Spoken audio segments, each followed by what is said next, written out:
most of the time we walk in the front door of a store and it's horrible. There's all these coin vending machines and newspaper racks and really utilitarian stuff. You walk in and you see a little bit of floral and a little bit of the cleaning aisle and some of produce. Nothing is framed. You don't have to do it. It's kind of chaos. It's a compression zone of chaos. And you're trying to figure out, well, what do I do? Let's just get in the store and get our stuff done. And instantly people are going, I need to get out of here. Let's get this done quick. And that means they don't want to be there. So how would we correct that? When you walk in the store, clean up and set up a first impression. We call it the arrival scene, and frame it and make that a scene. For us has a beginning, a middle, and an end, and a mini climax inside that scene. And what we mean by that is that the first scene kind of sets the tone of what your brand is about. And this is going to sound way out there, but just making this up off the spot. But if you had decided health is a big focus of our store, we really believe in health. So your first scene could have a whole health focus, could even have running shoes, which would, tie in with protein powders, tie in with other things. You could just set that scene, but then you could start talking about your values. That's what happens in the mini climax. Something that exciting that really says this is what we're about. Then as I move from the front scene to the produce scene to the butcher scene, that's where you start making the store make sense to the customer from a sensory level, from a visual level, from a message level. Welcome to GroceryPulse, powered by Innovar Marketing Agency, where innovation drives strategy and delivers real results in the grocery space. I'm George Goodwin, your host, a fourth-generation grocer and marketing expert. This podcast is your go-to toolkit for growing your business and staying ahead in the fiercely competitive grocery environment. Every episode, I bring in top executives, industry experts, and fellow grocers to share their battle-tested insights, breakthrough strategies, and actionable advice you can put to work right away. Let's hype you up. Did you know that people who listen to podcasts weekly are 45% more likely to achieve higher success and growth in their career? It's true. Constant learning pays off, so keep it up. So here's my ask. Hit subscribe right now. It may seem small, but it motivates me to keep raising the bar and bringing you the best possible content. Let's dive in and shape the future of grocery together. Hi, Kevin. Thanks for joining me on GroceryPulse. I'm excited to learn from you and pick your brain on different expertise in design and studio. You've taught from, university level to even some of the shows that I've seen you on stage from NGA, Grocery Shop, and now you're here talking to me. So I just feel very appreciative with your 35 plus years of experience in this design, and then even helping from the physical stores from Harley Davidson to some Whole Foods, to Smuckers, to, teaching that the physical design shapes emotion, memory, and loyalty, and you're impacting people on a daily life. So thank you for being here. Thank you for having me. It's an honor. I'm really excited. So thank you for letting me be a part of this. Awesome. How are you doing, by the way? I think we jumped on and I kind of just went into things. I was all over, but yeah, how are you? I'm doing great. I've been going around the country and doing a lot of different lectures to different groups, and it's fascinating to see what people are thinking about. Earlier this week, I was at the Surf Summit, which is It's called SEMA Surf Summit, and it's all the surf industry brands, and it's interesting hearing what's on their minds. And earlier, I guess last week, I was in another part of the country looking at small town kind of redevelopments, and I was at a university before, and universities are certainly thinking about their fate. And I think we're at this really scary and interesting time of reformation, and rethinking how we come together, not just in business, not just around food, but really as a society. And so the topic of what I focus on, which is place, couldn't be more relevant than right now. Wow. Yeah, I mean, when you're saying that, I could just think of, I'm thinking of all the transition of technology nowadays. And it's even sometimes it's like online to brick and mortar to, experience and how do you captivate, customers, not just, I guess, in a sense, being entertained on their phone and shopping versus coming to the store. And I think there is this shift, huge shift, even, how consumers shop. I think there was this study that I found at Harvard Business Review, and it said 95% of purchase decisions are driven by subconscious emotions and not logic. And so 100%. yeah, and so with this, I feel like people are becoming impulse buyers online because it's so easy on your phone.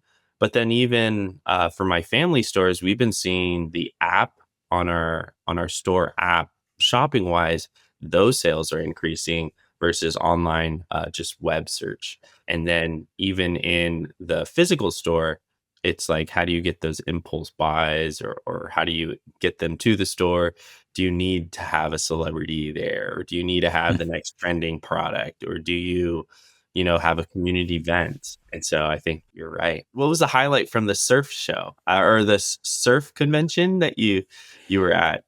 That sounds. Yeah, I think there's a real excitement right now about consumers are rethinking what's important in their life and they're reevaluating what matters to them. And, during eras where the economy is thriving, which normally sounds like a good thing, people oftentimes get greedy and companies get bigger and consumers, have all these options. And sometimes we lose sight of what really matters to us. But in these more difficult times that we're having with the economy, people are really evaluating what matters to them. And what matters to them is a sense of community, a sense of connection, a sense of belonging, their passions, even passions that are metaphoric for life, and surfing, skateboarding, being outdoors, nature, the ocean, beach really provides a lot of meaning for certain audiences. And one of the leaders said something that as a president of this organization, he said, we mistake sometimes that industry drives culture, but it's really the flip. Culture drives industry. Mm, And I think that is so true because we see that in our work across the board with Harley Davidson or with yeah. organic natural grocery stores or other types of movements we're in. And there's something really exciting happening right now. And people need places to come together. And, you started this conversation with online options and web searches and apps.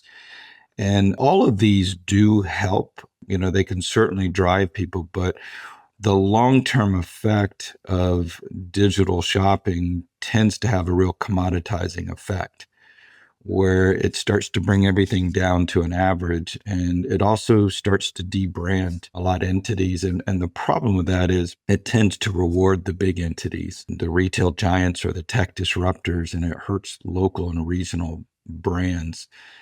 And so the one place or the one area these brands can make the difference is how they convene people and how they bring people together, how they build community, how they create kind of social and emotional payoffs in the store that you can't get elsewhere. In the surf industry, that is very true. Just going to a store and being around other people that are passionate about surfing builds community. And that happens in food too, very much so.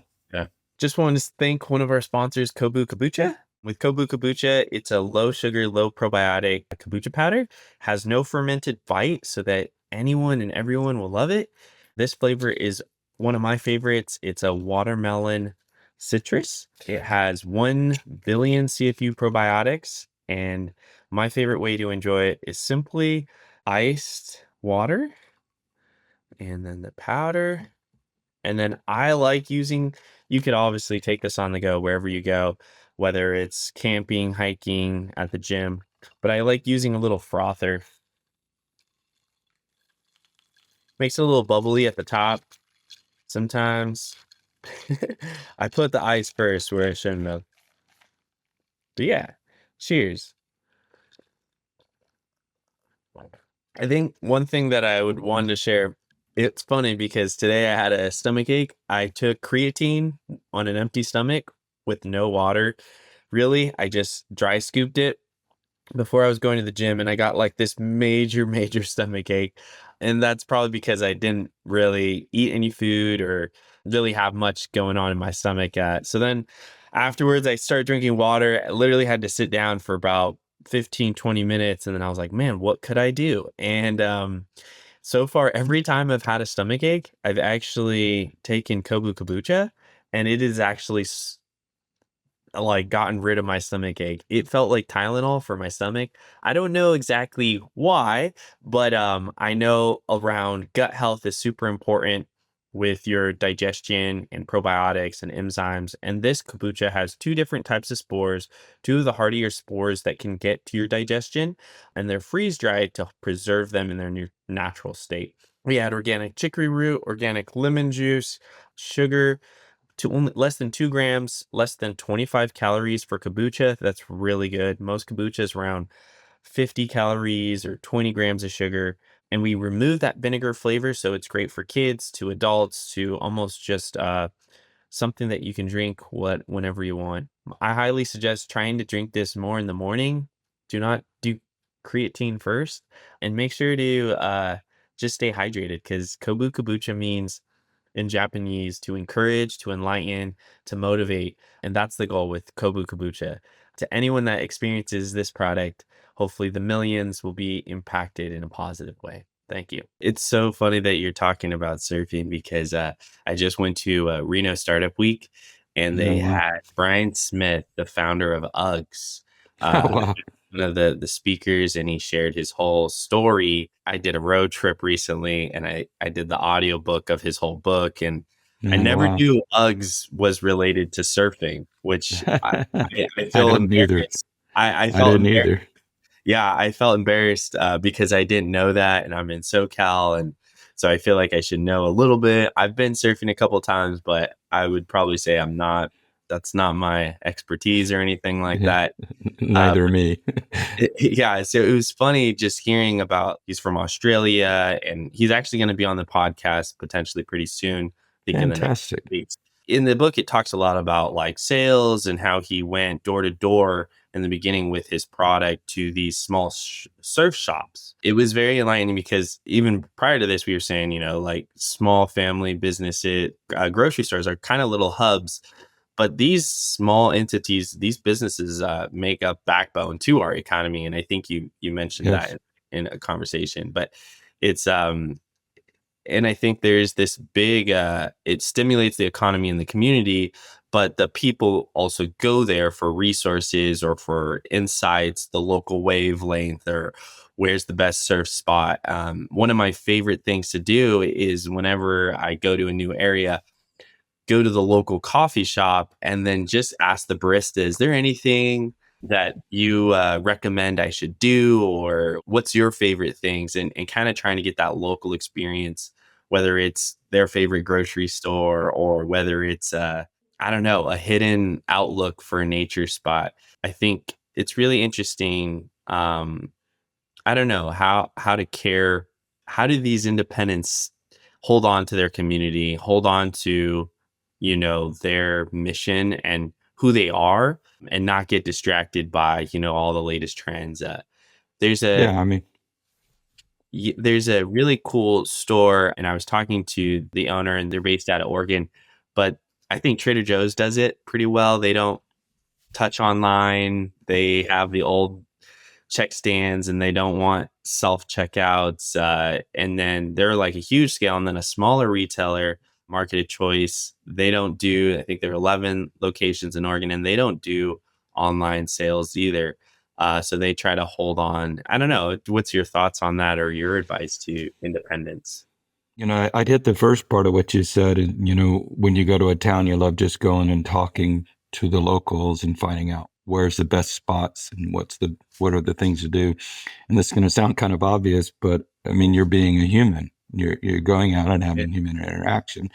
But human interaction is actually in a deficit. We have fewer and fewer opportunities to get together in public. And, we spend 7 to 8 hours a day in front of a screen. And every hour we spend in front of a screen is an hour we're not out bumping into people. And Yeah. with work from home and binge watching on Netflix, these things all just take away from the opportunities to connect.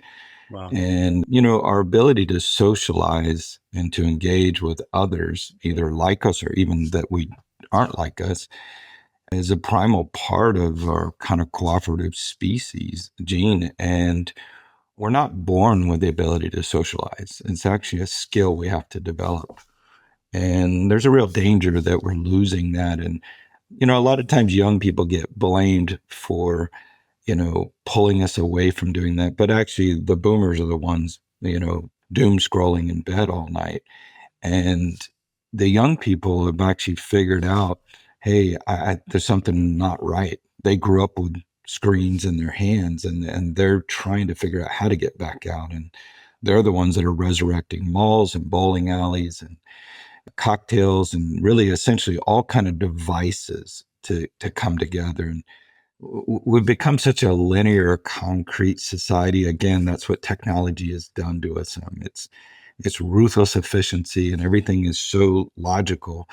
But humanity and engagement isn't totally logical. It has a lot of irrational aspects.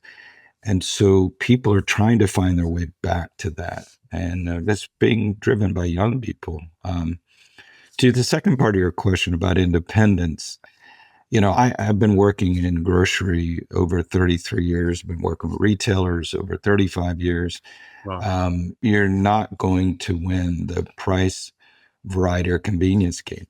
You're not. I mean, we are heading down a path where we'll have maybe four mega corporations that sadly are going to control the food system and the food chain. And their cost of doing business is so infinitely better than what a local can do. And the locals are being priced out, and so they can't win that game. And that's a little disheartening. But I work with a lot of local regionals, and I show them how to compete by looking at other dimensions. There is one basic dimension that we have as, a quality that we have as humans, which is to acquire at the lowest price. And that's been with us since our caveman days. But there's another part of us that wants more than just acquisition. We do need to belong. We do need to connect. We do need to bump into others. We do need to, have those kind of opportunities. And so local stores really need to understand, and regionals as well, need to understand what are those other factors. If I could extend this conversation, I know it's kind of long, but pretty much human behavior can be divided into two things: work and payoffs. And what I mean by work, I don't mean just your job, but we have to do things to live. We have to clean the house. We have to drive the car, walk to places. We have to do things to get things. Yeah. And we, in our subconscious mind, we're constantly going, how much work does it take to go to the mall? And what do I get? What are the payoffs? If you said, well, I just want the widest variety of jeans at the lowest price, walking or driving to the mall, dealing with parking, navigating crowds, trying to find the store, seeing if they have what you want, that could be termed as a lot of work. And the payoff, if it's a literal payoff, may not be great. But if you said, no, I want to go to that outdoor shopping center and I don't really have a specific product in mind, I just want to go feel like I'm part of a temporary community and just meander around, see what happens. Yeah. Bump into people, talk to my neighbors, maybe laugh, maybe even enjoy social bliss, which happens at, outdoor shopping centers. That's a different payoff. And those are the things we need to look at, or what are the drivers? And, it sounds kind of way out there, but I make my living every day competing, helping chains compete on other dimensions other than price, variety, and convenience. That's really cool. It's encouraging to say what you said about some of these younger generations rising up to try to figure some of these problems out. I feel like most of the time it's boomers saying we're not working hard enough sometimes, or we're, doing different things. But I would say like there is this component where we grew up with the social media, and I think we got wiped out on it in a sense where, one of the previous episodes, it was with these two founders I had that I'm good friends with, but they're trying to create a dumb phone that has the tools of a phone. But the phone is so that you can use it and put it back in your pocket. It's not for you to get consumed by it for 4 hours. The average American now is on their phone. They're just screen time. And like thinking of myself, I'm in like 3 run clubs. No, great. Because I kind of feel like working from home, especially stemming from COVID, I like can stay all day at home. I feel like it's wrong. And it kind of is. We're a social animal, and I'm not the most talkative person, I would say. Like people say I'm quiet, and I really got to try to like talk. But I was on Instagram, and there was the founder of Airbnb saying, we are one of the most interesting stages of life. People are feeling the most connected through social media or online because you can see, but you're not experiencing. And No, so you're he not. said, we're actually one of the most loneliest right now in life. And so We are. it takes a moment for you to go and text a friend and be like, hey, let's grab coffee. And I don't know if it's just me or maybe the female is different, but I'm like, what do you want if we're getting coffee? Like, what is the like objective here? But it could just be getting coffee to talk or work out together. And I've noticed now I'll hit up another founder and be like, hey, you want to just work at a coffee shop all day so that I could have a coworker for a day? But there's this Kinsey did this report, and it said kind of what you said about people going to the grocery store just a little bit or to get out of the house. And that was kind of stemmed, I believe, maybe from COVID, but it said consumers now spend 37 more time in a store that are designed around emotion and story than rather than product. And Yeah. so That's the danger for us is for a variety of levels is not getting out and interacting. You know, and this all, we're talking about some broad topics here, but it actually relates to grocery stores as well. But we are a social species. You've got that right. We are also a very sensory oriented species. And most of our decisions are made by activating our senses and engaging them and letting our senses make decisions for us and helping us. There's a way that, if you were to walk out and step on a curb, your brain will jump out. If a car almost runs over, you'll jump out without thinking about it. And that's because your subconscious is making all kinds of decisions all day long about enhancement and impediments to life. And we carry that, oddly enough, into a grocery store.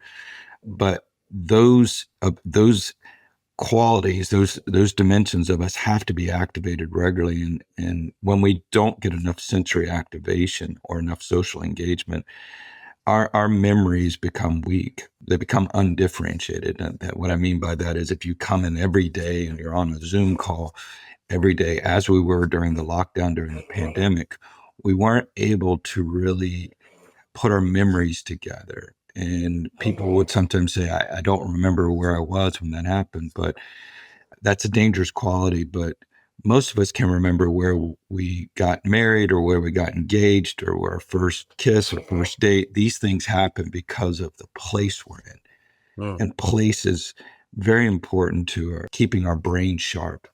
And there's a part of us that our actual mental facility goes down if we don't activate. Much in the way you have to take a dog for a walk and activate. But walking a dog isn't only about exercise, it's about smells and sights and sounds. Humans are very similar to that. And I apologize. You can probably hear my dog in the background no worries. sneezing and wheezing. I can't go to any meeting without him there.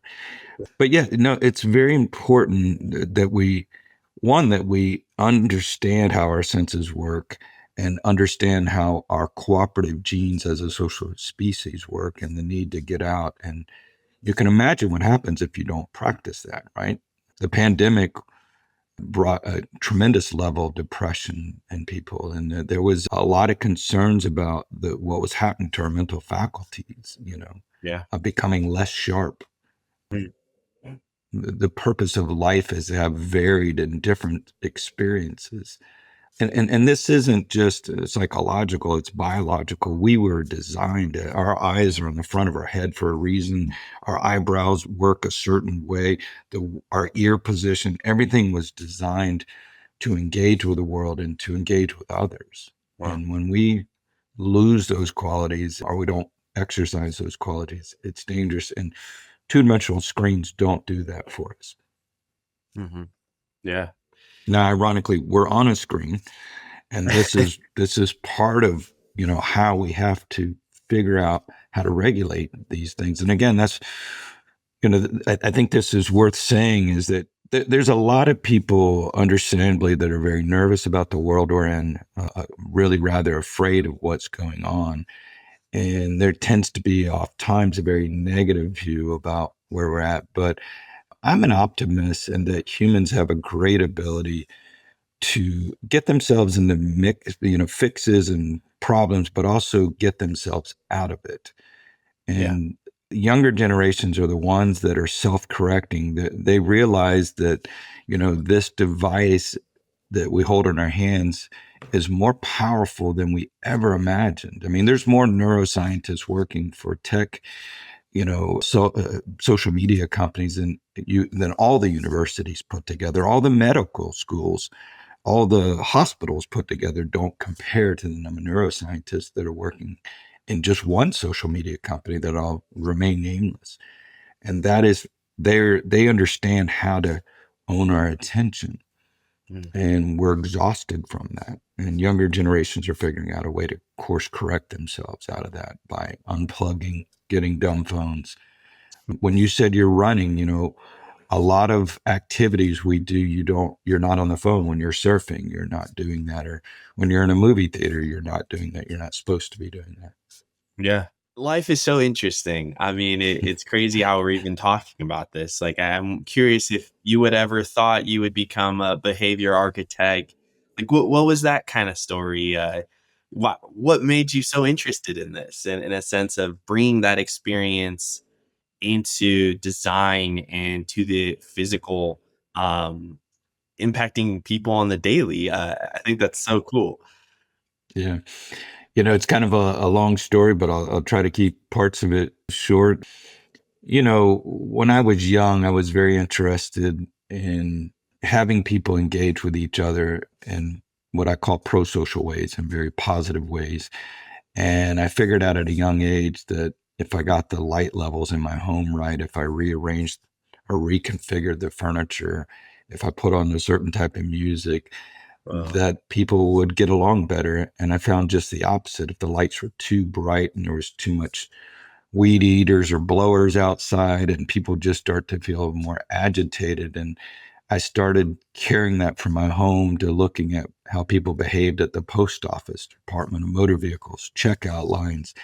And it was kind of my neurosis in a way that I figured out how to make a living at. But I was just constantly observing people Hmm. and noticing patterns. Yeah. Pattern recognition was very important to me, where they stand and how their body language. Do they look do they look like they're happy and engaged with others, or look irritated? And I became fascinated with that. Now I didn't know what to do with that. And so I had that in one chamber, but I loved design. I really enjoyed architecture as a young kid, and I wanted to become an architect. And when I got into school, I noticed they were obsessed with aesthetics, but not humans. And so I was like, why aren't we really studying how the spaces we design affect the behavior of people, and maybe let Yeah. go of style a little bit, which tends to be very intellectual and highbrow. And why don't we just kind of observe people? And one of my professors said, maybe you want to be a sociologist. And I thought maybe architecture should be more sociological. I started trying to aim my career that way.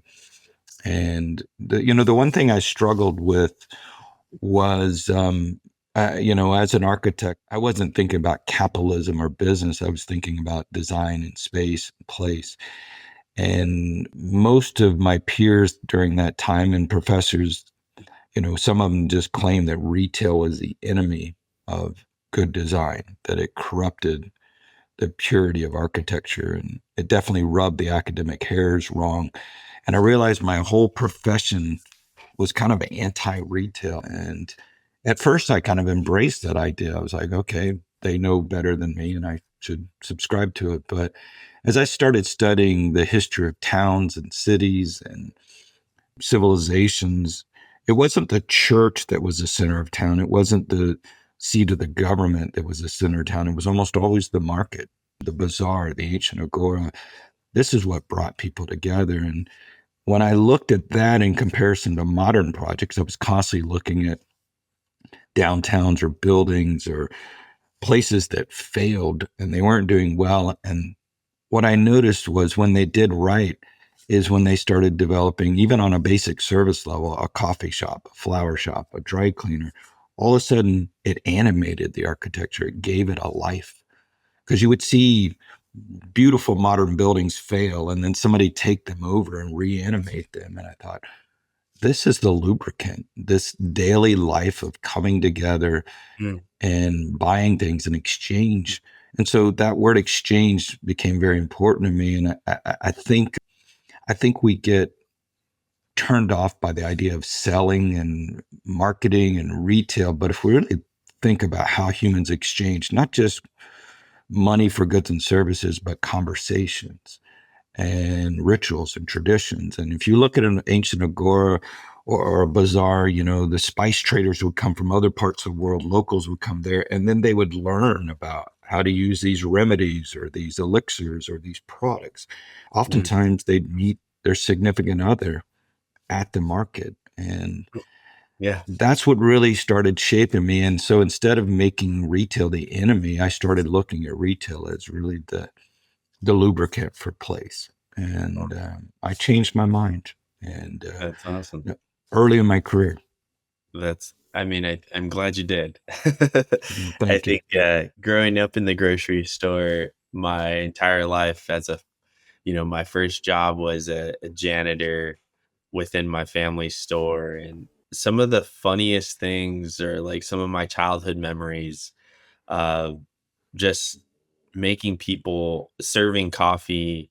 I've noticed like I've never worked in hospitality in a restaurant or anything, but I don't know if it was maybe the influence of my parents, but like I don't think my dad was ever he worked in a restaurant, but after I eat at a restaurant, I always try to put the dishes together, even if it's in a large group. People are like, "What are you doing?" And I'm I like, do the same "Make thing. your job easier." And it's like this. I don't know, these experiences that impact us and impact others. It's Yeah. so interesting where it stems from. So, like when you think of trade routes to, where people get food, where people's conversations happen at the dinner table, it's all impact where they meet together to exchange. And these things are so old, but then they come back to life today. Like it's funny online. They're saying like, give up on the dating apps. Just go to Whole Foods and someone that's in the produce aisle. Just start a conversation, and it's funny because it's like this narrative that's it's new, it's the new strategy, but it's like reality. It's like we're just recycling, bringing things that we did historically, but trying to Well said. incorporate into a today's environment. And so it's always so interesting when you I kind of think a think, way to reframe what you're saying is that our ancestors knew something, right? Our yeah, ancestors knew something about making towns and cities and bringing people together and creating social harmony and social cooperation, even civility. And what has happened to our society now with technology, right? We've become more divisive, more mean, less civil. mm, Um, I think there's this thing, I use technology like anybody else, and I'm not anti technology, but I am anti detachment. mm, And we have become so detached in our society, and we need to wake up. We really do, because we're not happy with what's happening. We're more efficient and we're getting things faster, but we're not more engaged. We're more lonely than we've ever been, and we're not happy. yeah, And the simplest thing that makes us happy, believe it or not, is coming together. But it takes work, right? It takes work. I tell people that I meet all the time, because I'm interviewing customers all the time of all, from all different types of subgroups. And, these conversations get very intimate, and I get to hear what the mood is of the country and what people are feeling. And sometimes they'll ask me, do you have any advice? And I'm like, get out and do something. Just force yourself. You're not going to find happiness in front of Netflix. You're not. You're not wow, going to find it in front of your your iPad, get Yeah. out and go do something, join a running club, as you said, have a conversation with a clerk at a store, join any type of club, martial arts, weightlifting, anything that's social. Just get Yeah. out and do it. And serendipity, that's what we're really talking about. The serendipitous moments. I met my wife in baggage claim at the airport on a trip I didn't want to go to. And my life was heading down a direction Wow. that I thought would never change. I was like, this is going to be my fate. I'm not going to be married and fall in love. And I turned a corner in an airport and talked to a lady and I knew I loved her on the spot. Wow. And we later got married and have a kid. I mean, that happens through encounters. Hmm. And we're kind of wiping out a lot of our encounters. When you think of like the grocery store, what's your thought on like blending that into architect, or your early stages working at Whole Foods, designing, or like what are some simple things that grocers can try to consider? Is it like, I mean, something that I've always thought of is, I have a lot of nieces and nephews, so I'll sometimes grab one of the younger ones that already knows how to talk and be like, what do you think of the world? And just ask them these funny questions. And they're so genuine, but they really tell you what they feel. And so I'm launching a kombucha powder drink that's like high Oh, wow. probiotics, low sugar, low calorie, really focused on gut health. And it's a way to impact people's lives very positively. But when I was in the R&D flavor stage, I didn't want it too sweet. I wanted it low sugar, and something that really focused on, health. So I was giving it to my nieces and nephews, and they were brutally honest with me. And it was hurting my feelings, but I was like, okay, I Yeah. gotta listen. They're Yeah. they're talking from the heart, but I'm like, it's good for you. Like, and they'd be like, this tastes disgusting. Like, okay, we'll change it. We'll change it. But That's yeah, hilarious. what are some exercises that you feel like grocers can do, or retailers, or CPG companies, or anyone in our industry that kind of just brings you out of the element, or kind of helps you, I don't know, improve your operations? I'm sure Yeah. there's so many things, but Yeah, anything there's a that. lot of frameworks. I mean, that's what we use a lot in our company is different frameworks. And, a typical day for me is to go meet with a leader or a CEO of a grocery store or retail chain, or oftentimes the leaders of a city or an urban district, say. And I'll be brand new to their venue. Oftentimes it's in a different state that I've never been to, sometimes even a different country. And I will walk with them. I ask, I'm like, can we go look at your grocery store, your retail store, your city? And we'll walk around and I will start pointing out things to them that I'm seeing and understanding. And oftentimes they'll tell me, I had one mayor tell me, I've been here 40 years and you're showing me things I've never even seen. So I think that's not me being better or smarter. That starts with learning how to see and learning how to observe. And you can pay consultants like me to come in and help you, but really you can learn yourself. And that is, I recommend, and in my book, Irreplaceable, I write out a lot of this that you can check out. But I recommend, and this is the kind of funny thing, is that you put lawn chairs out in front of your, say, grocery store. Just sit out there. Just sit. Sometimes, for hours, even days. I'll do it oftentimes with my staff. And some of my younger staff will say, well, what are we doing? And I'm like, we're just observing. And I'll look at cars, what kind of cars in the park, what kind of clothes people are wearing, what kind of socks they're wearing, what kind of bags they're carrying. More importantly, I'm trying to look at the energy they walk in the store with. Do they look irritated, excited to be there? And then I will follow them in the store and I will watch when they're being social in the store or happy in the store or engaged in the store, and when they're being antisocial, irritable, less engaged, when they walk too fast. I spend a lot of time looking at walking behaviors, and I try to look at walking behaviors based on age or gender. just trying to understand. I mean, it's fascinating when you see people, and you'll see people grab products, they'll grab something like this and they'll look at it. And what I'm really trying to understand, what are they looking at in that moment? And of course, they're looking at ingredient mixes and other things, but really that is a surrogate for what's inside. Well, Yeah. your store is the same way. Your store is just a big package. And Mm-hmm. people are making decisions, not consciously, by the way, subconsciously. They're Yeah. making decisions. And when they shop slow and they engage and they experiment with products, because that's a lot of times what you're trying to do. And don't get experimentation online the way you do in a store. So that's the first dimension, is just trying to understand Mm. how people behave in the stores. And we start breaking that into kind of hot zones and dead zones. We start going, where does it look like they're really engaged and friendly to the neighbors, say as their butcher, and where do they look like they're madder than ever? Oftentimes at checkout, they're irritated. Why? And it's not just as simple, the literal, well, it's just not going fast enough. We can't make checkout fast enough to make people happy, just as much as we can't make download speeds fast enough to make people happy. It's ridiculous the download speeds we have now, and people are like, it's not fast enough. Speed is relative. What we really want to do is enjoy our time. And so the question becomes, why do we enjoy our time in produce but not in checkout? And it's the configuration of the spaces. This goes back to our central thesis as a firm that environment affects behavior. And checkout is a horrible zone. It normally has aisles that terminate to a crossroad where people trying to cross up with a 200-pound cart that you don't want to touch the other person's butt with that cart.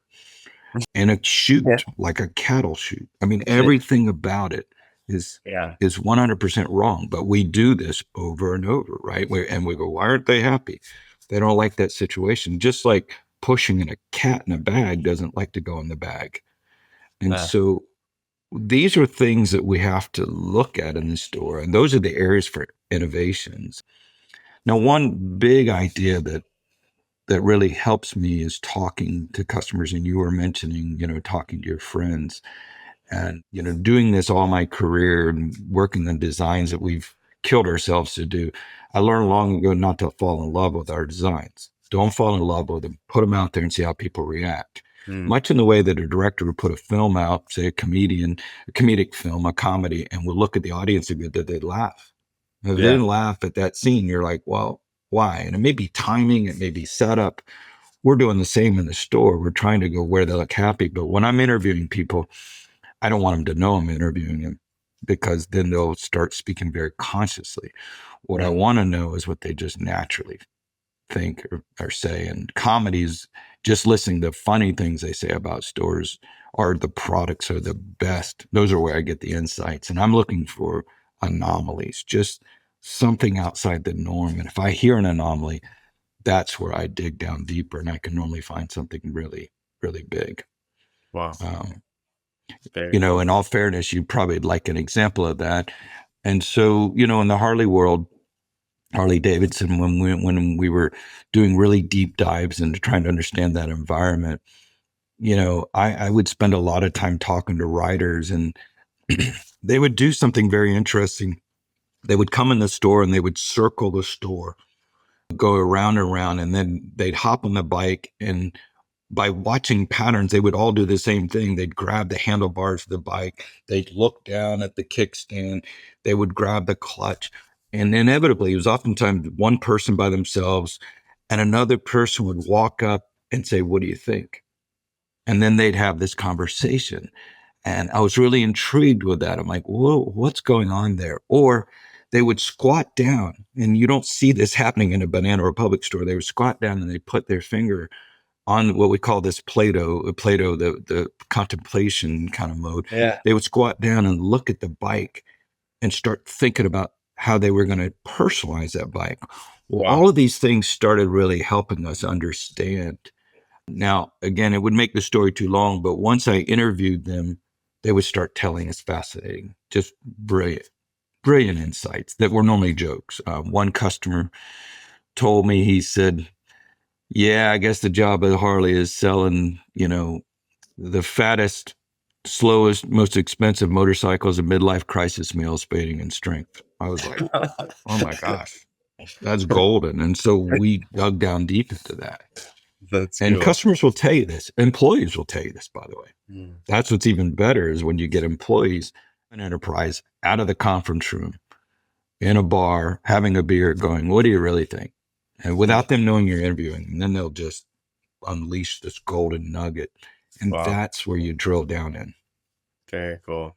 Finding kind of those conversations that are not necessarily the interview questions, but the conversations that just come out, or that are the genuine, real, non-scripted conversations. That's Right. cool. Um, but yeah, Harley Davidson. I mean, they have a really good. I know they do lots of pop-up events. I've always seen them do tents, and they're very like community oriented. I mean, even I think it's the target market is really like almost this biking club, and they just ride their bikes together, and then they go and add little things to their. I mean, it's kind of cool. When I think of that experience and try to put it in a grocery store, I'm kind of seeing like one thing that my family store has been doing, and I help with the marketing a lot, is hosting community events. I think that's been taking your slowest day and doing hosting a run club. So we host UC Run Riverside Run Club, and it takes kind of that, bringing that community experience, that social interaction into the grocery store, especially if you're around health or something like that.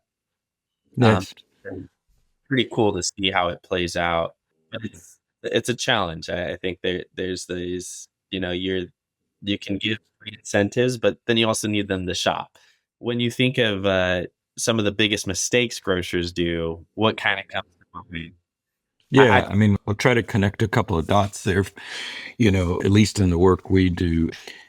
Everybody's life is interesting, and we're all wrestling with something big. But if you were just to go see a movie of somebody's life, a day in their life, it could be rather boring because you wouldn't be engaged, you wouldn't be interested. And so, what makes a movie work is when a person's world is either starts in balance, but then it falls out of balance, or it starts out of balance and is seeking balance. That's kind of how we're constantly dealing with life, is that we're constantly going, is the world in balance or out of balance? Is our food system in balance, out of balance? Is our health in balance and out of balance? And so what makes a film interesting is that it helps set up the challenge. It stops heading up. What is the goal and what is the antagonist to that goal? What stops that? Well, the thing that a lot of grocery stores do is they just think they're a lumber yard or they're a warehouse of inventory. I just have these products, come on down.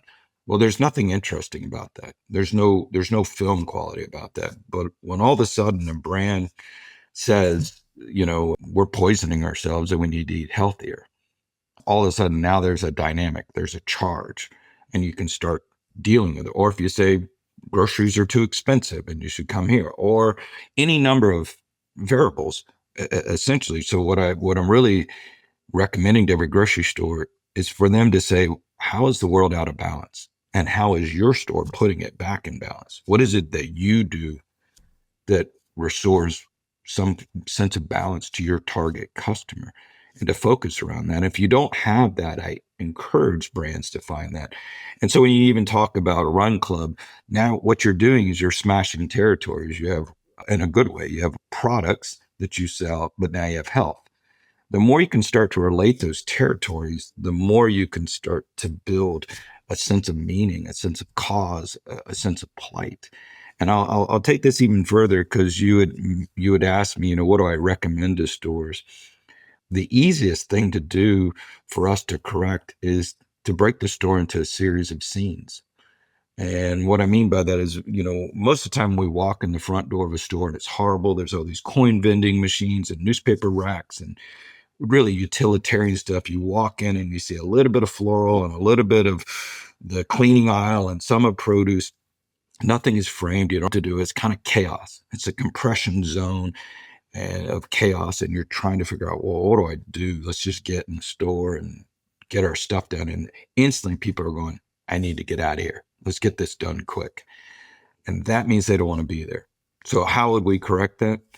When you walk in the store, clean up and set up a first impression. We call it the arrival scene, and frame it and make that a scene. For us has a beginning, a middle, and an end, and a mini climax inside that scene. And what we mean by that is that the first scene kind of sets the tone of what your brand is about. And this is going to sound way out there, but it's making this up off the spot. But if you had decided health is a big focus of our store, we really believe in health.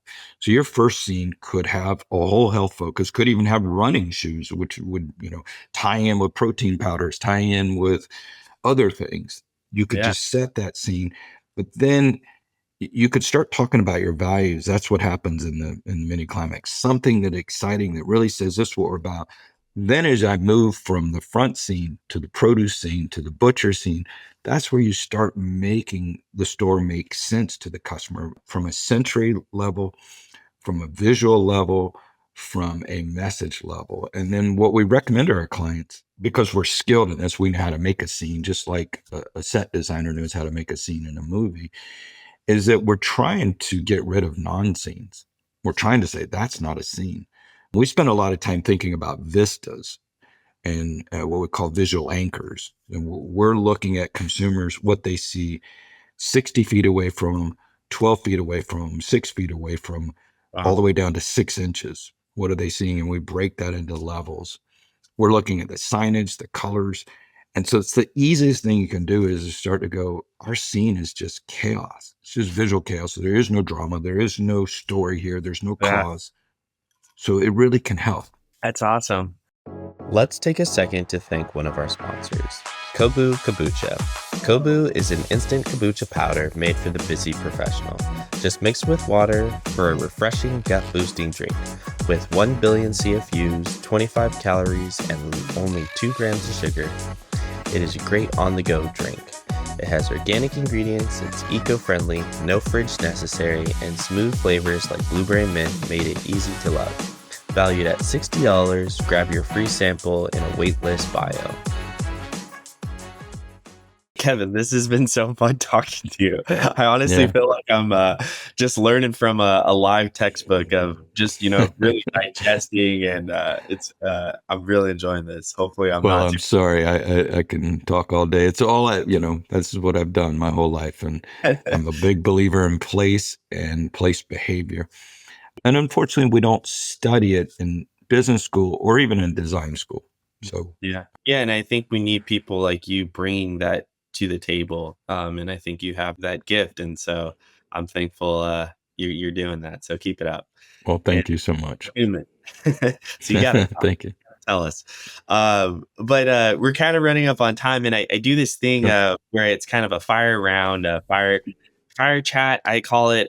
Just short questions, and kind of if you just out any answer kind of just first comes to mind. It's been kind of a fun way for me to just get quick little answers really quick before we wrap the show up. But so favorite, and if you want to say a little bit more, you're more than welcome to. Okay. One design principle every retail should follow. I don't know. Listen to customer. I'm sorry. Go ahead. Did you have something else? One design principle. It's going to sound really funny. If I can't touch it, it ain't real. And what I mean by that is if you're trying to communicate something to me in design, community, heritage, family, love, inequality, make sure I can feel it, that I can touch it or hear it with my senses. So that is the key thing, and not to have some precious design that I can't really touch or engage with from a sensory level. Very cool. What excites you most about the future of retail design? I think we're finally getting out of this. Physical places and physical stores are getting out of the commodity warehouse game and realizing that they can't sell convenience as much as they really need to sell kind of an experience. And, the word experience gets overused, but what I really mean by that is it's some type of reason for me to leave home and be there. There's something I can't get here.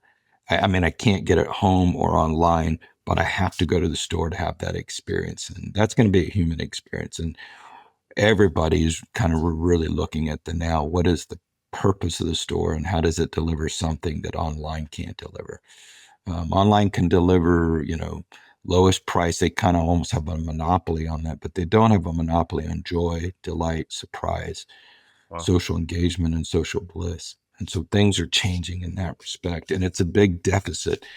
If you ask consumers what they're really looking for, they're looking for more reasons to feel physically, socially, and emotionally safe in a place. They want to go somewhere where they can connect. Very cool. When you think of like senses, like smell, touch, hear, what do you think is the most important, or sight? Is sight a sense? I don't know. Yeah, Uh, it uh, is. Seeing is a sense, yeah. what's the most important, would you say, in a grocery store, or if you could? I'll give you, it's an interesting answer because this is something we spend a tremendous amount of time studying. Over a third of your brain is dedicated to your eyes, which would make you think it's the most powerful sense, but it's not necessarily. But it's kind of like cameras. When you use your camera, you take a picture or you do something like that simple, it doesn't take a lot of memory. But the second you start doing video, it takes tons of memory. That's the same with our brain, is that our human body's running off about the power of a 60-watt light bulb, fed ironically through food, caloric energy. And so it takes us a lot of energy to process our world. That's why sometimes we go to a furniture store, a theme park, no matter how great it is, you're just dead tired. It's because your brain's processing, particularly when it processes new information. So the eyes are very important, but it's not the most powerful sense. The most powerful sense is our sense of smell.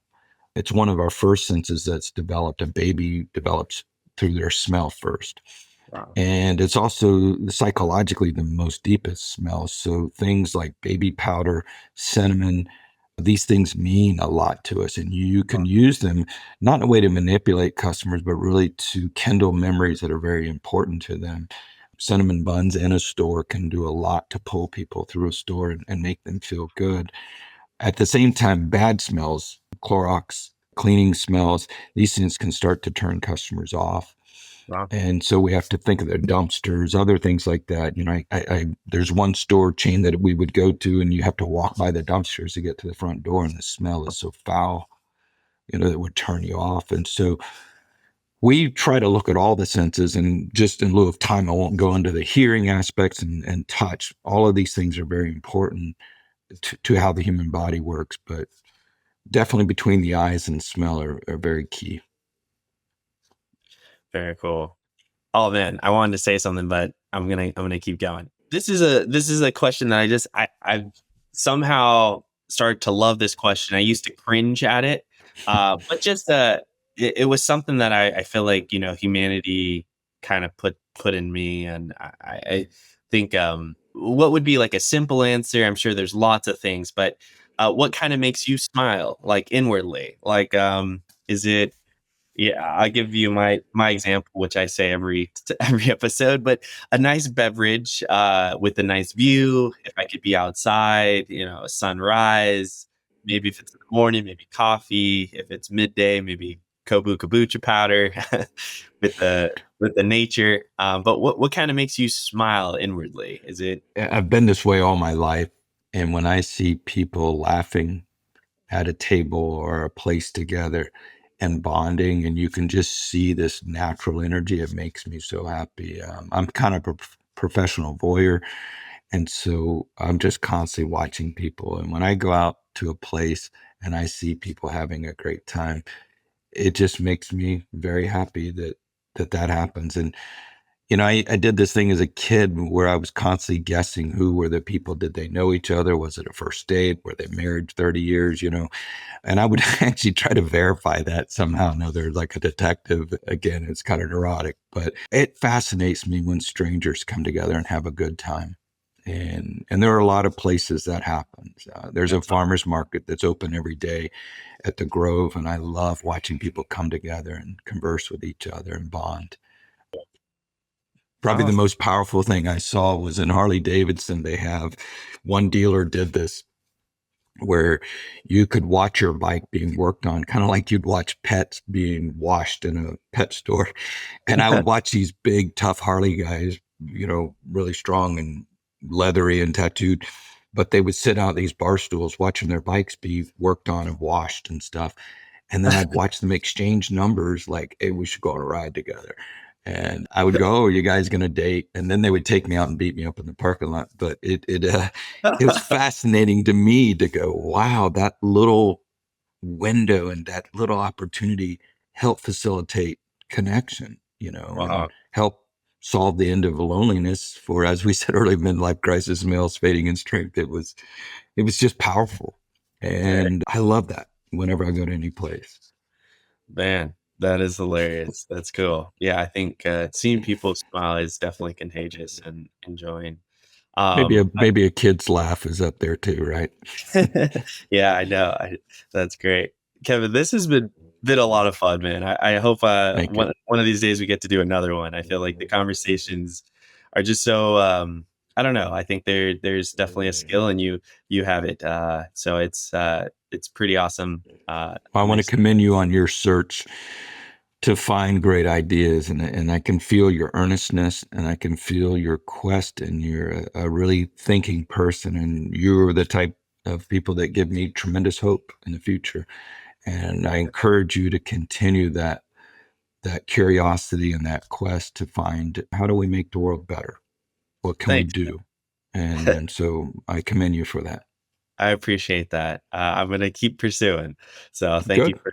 for supporting. Check out his website. He has a book. It's called Irreplaceable: How to Create Extraordinary Places That Bring People Together.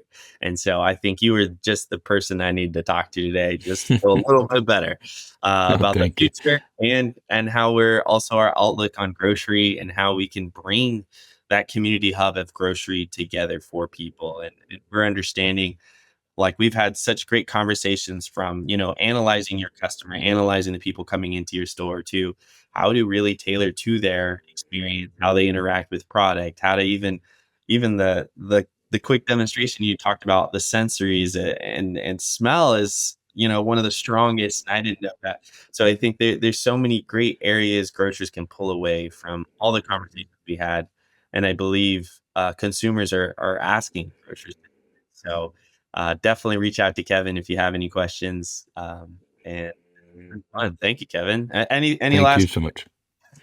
No, just like I said, I'm just so impressed. I mean, as I said earlier, if you want to make your life better, go outside and go do something, engage with Awesome. other people in public.